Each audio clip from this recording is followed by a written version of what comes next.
اكتشف علماء الحفريات أوعية دموية محفوظة داخل ضلع سكوتي، أكبر ديناصور تيرانوسور ريكس عثر عليه على الإطلاق، مما يغير ما نعرفه عن بيولوجيا الديناصورات وشفائها.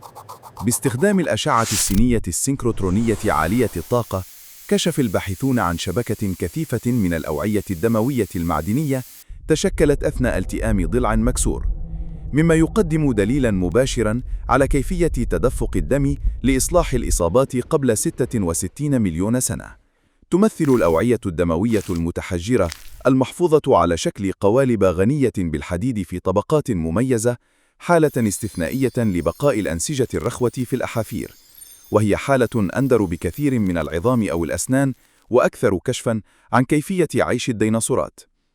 لا يلقي هذا الاكتشاف الضوء على كيفية تعافي تيركس من الصدمات فحسب، بل يفتح أيضاً الطريق أمام طريقة جديدة لدراسة الحياة القديمة، من خلال استهداف العظام المصابة أو المريضة بتقنية التصوير المتطورة. قد يتمكن العلماء من اكتشاف المزيد من الأنسجة الرخوة المحفوظة في السجل الأحفوري، مما يوفر أدلة تطورية تربط الديناصورات بأقاربها المعاصرين مثل الطيور.